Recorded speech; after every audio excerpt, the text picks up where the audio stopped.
Muy buenos días para todos. En el día de hoy mi grupo y yo vamos a explicarles el enfoque del posmodernismo a partir de un acontecimiento internacional. El acontecimiento que nosotros elegimos fue el 11 de septiembre del 2001. Sin embargo, me es pertinente resaltar algunos puntos importantes de este enfoque, y es que este enfoque del posmodernismo tiene como objetivo mostrar cuál es la intencionalidad del autor, como también se considera que este enfoque no es un marco teórico. Por otro lado, en cuanto al tema del 11 de septiembre, es que estos ataques fueron perpetrados por el grupo terrorista Al-Qaeda, dando asimismo el surgimiento de nuevos actores no tradicionales en el escenario internacional y generando así una nueva y gran amenaza para los estados en cuanto al tema de la seguridad, y sobre todo también una amenaza en cuanto a la paz mundial. ¿Esto qué quiere decir? Que los grupos terroristas ahora son nuevos actores. Desde el 11 de septiembre son actores no tradicionales en el sistema internacional. Por otro lado, el posmodernismo argumenta que las narrativas totalizadoras excluyen teóricamente a los grupos marginados. Aquí podemos dar el ejemplo del autor Michel Foucault, en el cual muestra la intencionalidad en cuanto a los regímenes de verdad que están basados en el nexo poder-saber. ¿Esto qué propone?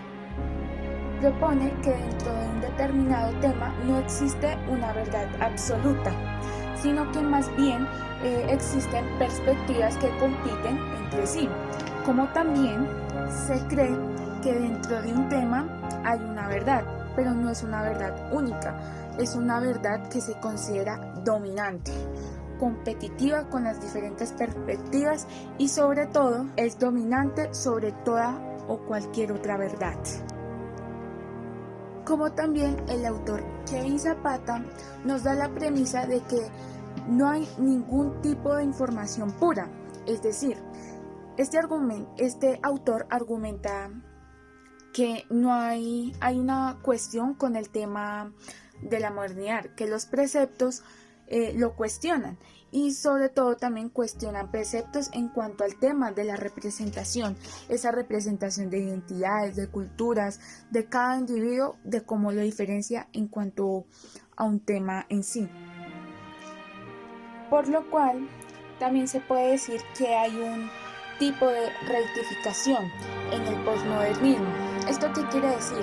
Que hay una de sus modalidades en el que se desempeñan el rol de los actores. En este caso vamos a enfatizar en el rol de los medios de comunicación occidentales y cómo dan una mala representación, una mala comunicación, verdades que en sí mismas son dominantes y falsas, en cuanto al tema del mundo musulmán y los terroristas. Los medios occidentales han dado la idea, han dado la verdad de que el terrorismo se relaciona directamente y propiamente con los musulmanes, dando así una amenaza cada vez mayor, generando una gran tensión ante estas dos culturas, ya que se han encargado en decir que el terrorismo no está solamente en un territorio delimitado, sino que va más allá de los medios de comunicación, a través de la televisión, de las películas de Hollywood, de los periódicos, etcétera, ya que también se ha creado una división, una dicotomía entre los buenos y los malos. Cuando se habla de los buenos, se hace referencia a los estados dominantes del hemisferio occidental, mientras cuando se habla de los otros, se hace referencia a las organizaciones terroristas, como también se llega a extender. Dicho esto, convendría decir que es un claro ejemplo de la hegemonía cultural. ¿Esto que involucra? Ya que mediante la instrumentalización de una campaña negativa a través de los medios de comunicación, Occidente se ha encargado de dar una verdad diferente, donde el autor Manuel Castells dice que la forma esencial del poder se logra a través de la capacidad de moldear la mente, todo esto a través de la comunicación, y para manipular la mente se logra a través de las distintas estrategias y campañas que los medios de comunicación occidentales hacen en cuanto a las sociedades musulmanas, en cuanto a la propaganda del terrorismo y en cuanto al choque de identidades, ya que mediante la comunicación se puede moldear y sobre todo manipular la mente humana, tanto su entorno social como su entorno natural. Y es así como el posmodernismo propone una serie de verdades relativas y perspectivas que cambian la visión única y absolutista en cuanto al régimen de verdad, como también produce diversas distorsiones en cuanto al mundo moderno y sus verdades. Las teorías nos son de ayuda para explicar diferentes fenómenos que se presentan en la realidad social.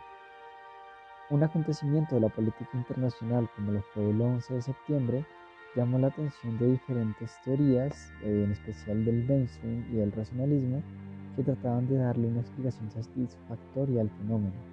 Sin embargo, a pesar de que algunas teorías parezcan diferentes en el fondo, algunas preservan cierto esquema internamente que es similar entre sí.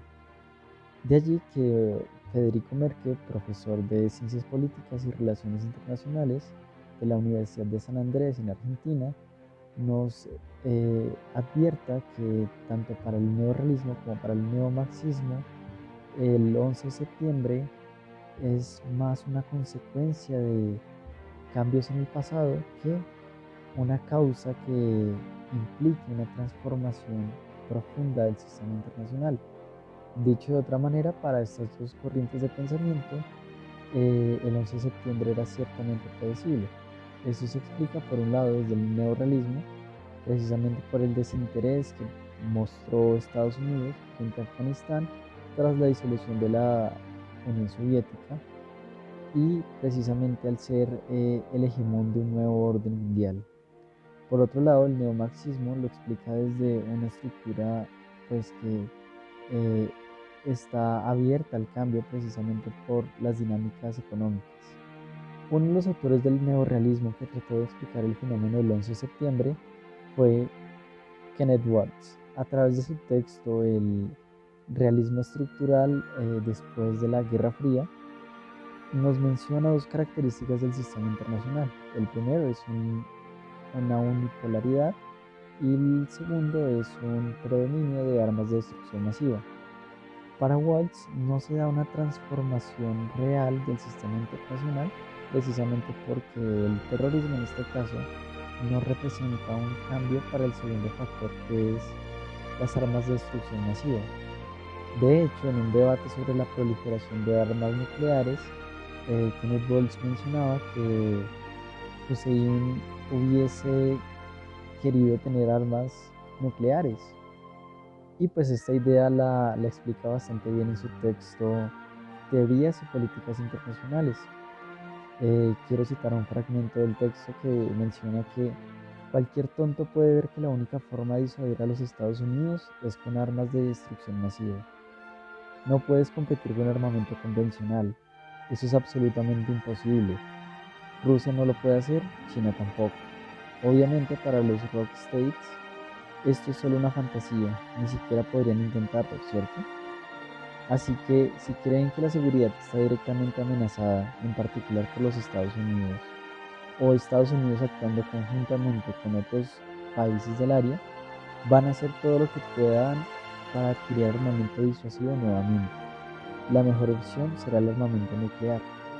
En efecto, si miramos este texto desde una perspectiva postmodernista, nos damos cuenta que Kenneth Waltz está en lo cierto, es decir, cada uno tiene la razón desde su campo de estudio. Cuando hacemos una lectura alegórica sobre este autor, nos damos cuenta que en efecto tiene la razón, precisamente porque las armas de destrucción masiva son un tema de relevancia internacional en un nuevo sistema internacional. Sin embargo, a partir de una doble lectura, nos damos cuenta que hay una intención más allá de lo que se ve a simple vista. Esta doble lectura, que aparentemente muestra una realidad que es obvia, simplemente pretende legitimar un discurso de poder. En este caso, en el caso de Waltz, se pretende naturalizar un estado de guerra producto de un ambiente de anarquía donde se hace necesario para sobrevivir el tema de la securitización. Asimismo, de manera simultánea, se legitima una participación primordial del Estado dentro de unas relaciones internacionales y pues claramente se justifica el uso de armas nucleares en este contexto. Es a través del ejercicio de la doble lectura que propone el postmodernismo que esta realidad que parece autoritaria, que parece absoluta, es simplemente una realidad parcial, quizás que alimenta un discurso más allá de lo que se podría ver a simple vista. A pesar de un aparente cambio en el status quo que se presentó a partir del 11 de septiembre, diferentes autores del neorrealismo no se preocuparon tanto por analizar si había una transformación de fondo, sino por analizar en qué momento un equilibrio de poderes iba a destituir a Estados Unidos como único hegemón. Para Waltz, por ejemplo, esto significaba una singularidad del sistema y pues estimaba que para Estados Unidos este periodo iba a durar alrededor de 15 o 20 años. Ante este debate entra Stephen Walt, y asegura que los estados no equilibran poderes, sino equilibran amenazas.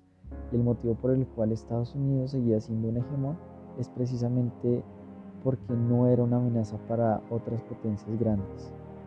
Posteriormente, pensadores como Wallenstein lo que hacen es asegurar que lo ocurrido el 11 de septiembre simplemente fue una aceleración de un declive hegemónico por parte de una potencia como Estados Unidos. Hasta el momento, a pesar de que estos tres autores se podría decir que muestran unos textos desinteresados, muestran un interés por mantener el imaginario alrededor del status quo, de mantener una legitimidad de un estado de anarquía, de un estado que requiere de securitización, pero esperemos a ver los siguientes autores. Tras el 11 de septiembre, el idealismo, por ejemplo, sugiere que el mundo entero se va a unir contra un nuevo enemigo, que es precisamente el terrorismo. Sin embargo, desde un punto de vista ontológico, el tema de las instituciones a partir del 11 de septiembre no cambió realmente mucho, no cambió más allá de un cambio en la política exterior de los Estados Unidos. Y es aquí cuando entra Francis Fukuyama, el creador de la obra llamada El fin de la historia y el último hombre, perdón. Allí asevera que el ideal liberal ha salido victorioso de esta batalla. Agrega que si ahora estamos en un punto en donde no podemos imaginar un mundo sustancialmente diferente del nuestro, en el cual no hay una forma obvia o aparente en el futuro, que se presentará un mejoramiento fundamental de nuestro orden actual, entonces tenemos que considerar la posibilidad de que la historia misma está llegando a su fin. El anterior texto de Fukuyama nos deja entrever algo que Foucault llamaba los conocimientos subyugados, que son conocimientos latentes que permanecen en el imaginario social, pero que despiertan como verdades autoritarias una vez los eventos, una serie de eventos, por decirlo así, los sustentan. Sin embargo, también podríamos analizar que esa precipitación por llegar al fin de la historia de Fukuyama, en palabras de Foucault, obedecen cuando las objeciones no apuntan al lugar en el que el narrador apunta. Y es allí cuando se da incluso cabida a Jean-François Lyotard, eh, debido a que éste nos menciona sobre una destrucción de las proyecciones. Me explico. El afán de Fukuyama por llegar al fin de la historia muestra una debilidad por mantener un imaginario legitimador en medio de nuevos acontecimientos. Aparece más adelante Huntington con su choque de civilizaciones y nos explica que claramente el 11 de septiembre era predecible en el sentido en el que pues esto ya se veía desde un enfrentamiento de civilizaciones que se estaba gestando desde hace muchos años atrás. Huntington, cuya obra parece ciertamente realista porque enfrenta a dos unidades que ya no son precisamente estados, sino que son dos civilizaciones, y pues maneja relaciones de poder realista. Tiene un texto que vale la pena someter a deconstrucción, una de las herramientas del posmodernismo propuestas por Jacques Derrida. Un texto que quizás nos sirva para hacer una deconstrucción del texto precisamente de Samuel Huntington es Arqueología del Saber de Michel Foucault. A través de los planteamientos de Foucault podemos deducir que, al igual que los libros que no son objetos objetivos, sino que son producto de un diálogo entre el lector y el escritor, la historia no es precisamente objetiva, sino que es una interpretación que se le ha dado eh, desde diferentes intenciones. La identidad surge como una negación del otro. Las civilizaciones intentan homogenizar, dar una identidad única o lo que Foucault llama como un rostro a personas que aparentemente comparten vínculos culturales, vínculos sociales, pero que simplemente son construcciones sociales que se dan por sentado. A fin de cuentas, todo se reduce a la semiología, una distinción entre conceptos, es decir, para que algo nos una, tiene que haber algo que nos diferencie, que nos distancie, algo que nos haga diferentes al resto. A partir del 11 de septiembre surgen diferentes textos prácticos, como la resolución 1368 del Consejo de Seguridad de las Naciones Unidas del 12 de septiembre del 2001, o la resolución 1373, que hacía alusión al capítulo séptimo de la Carta de las Naciones Unidas, alertando a todos los estados para que rechazaran a estados e individuos terroristas, así como también para controlar la financiación del terrorismo. Esto pues claramente era lo que Innis Cloud llamaba una legitimación colectiva. Se ataca a un enemigo común que parece real a toda lógica, pero que a fin de cuentas no es más que una creación que corresponde para mantener un discurso, una relación de poder. Como diría Donald Rumsfeld, hay cosas que sabemos que conocemos y hay incógnitas conocidas, es decir, cosas que sabemos que no conocemos. Pero también hay incógnitas que no conocemos, cosas que no sabemos que ignoramos. A partir del 11 de septiembre se populariza una idea más que nunca de seguridad. Es así como se da por sentado diferentes problemáticas que terminan convirtiéndose en asuntos relacionados a la seguridad de los estados, y esta se convierte en un tema relevante y prácticamente indispensable. Si no es por el tema de la seguridad, simplemente pues no estaríamos aquí hablando de esta historia, ¿no? Sin embargo, pues un simple ejercicio de análisis nos podría dejar ver que el discurso de seguridad serviría para romper reglas que en otros casos pues simplemente nos limitarían. Es decir, hablar de seguridad implica hablar de algo que es una amenaza y que por ende nos da la autoridad para enfrentarlo. A partir del acontecimiento del 11 de septiembre, nos damos cuenta de diferentes autores que tratan de mostrar una realidad ininterrumpida, precisamente para que la construcción de una relación eh, aparentemente racional no se derrumbe con la aparición de nuevos fenómenos. De allí la necesidad de resaltar que los estados siguen siendo eh, los agentes más importantes del sistema internacional.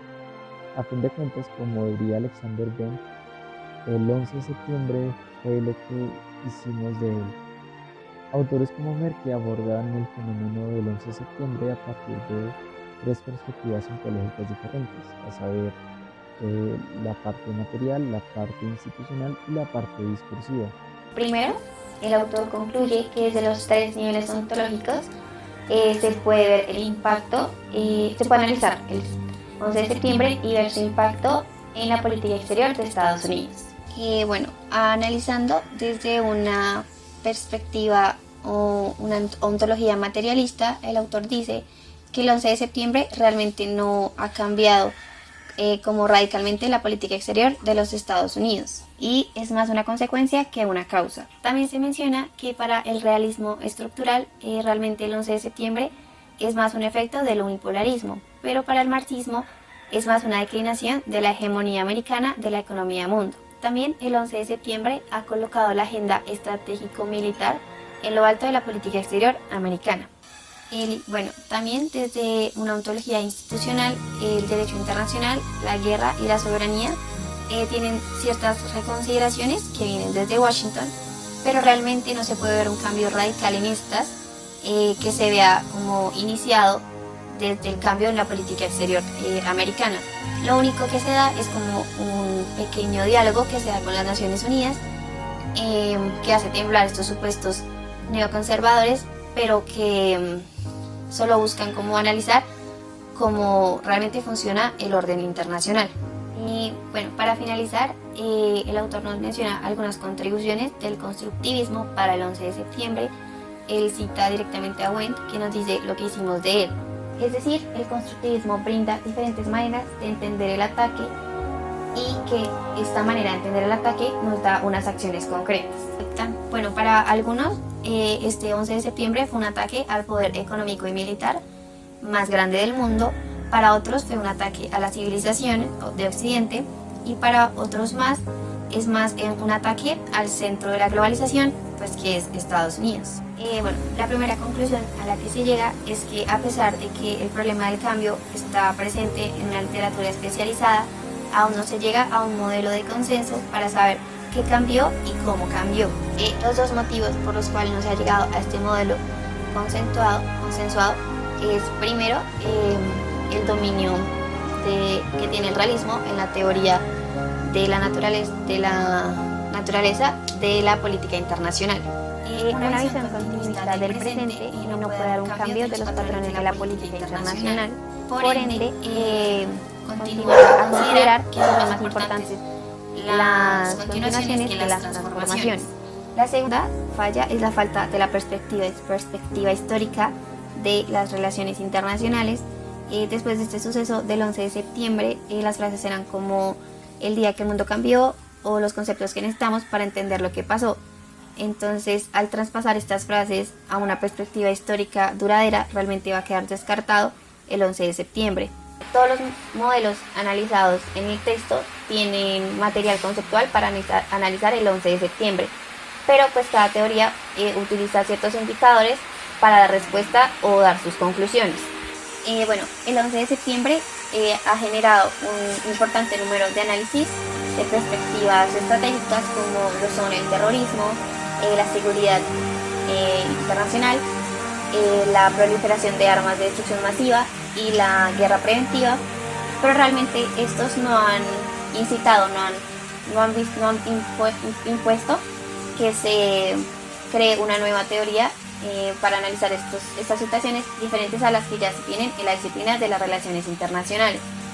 En este punto el autor cita a Barry Busan, quien nos dice que el 11 de septiembre no es como la Liga de la Descolonización, que dio nacimiento al estudio del desarrollo, o la Segunda Guerra Mundial, que dio al realismo como ortodoxia. Así, en la conclusión, tenemos realmente cuál fue el impacto del 11 de septiembre. Se dice que sí tuvo un impacto muy importante en la política exterior de los Estados Unidos, pero se entra en duda al ver cuál fue su verdadero impacto en la agenda internacional de otros países que sean como continuos a Estados Unidos o que estén ligados económicamente a ellos. Dice también que el 11 de septiembre cambió radicalmente la política exterior de los Estados Unidos y su concepto de la seguridad nacional, pero realmente no tuvo el mismo efecto en otros países. Y en cuanto a estos países periféricos, se ha visto que este discurso de seguridad y terrorismo realmente ha llegado a cambiar y a quitarle como importancia a otros asuntos propios de su nación y que estos ponen por delante el terrorismo y la seguridad.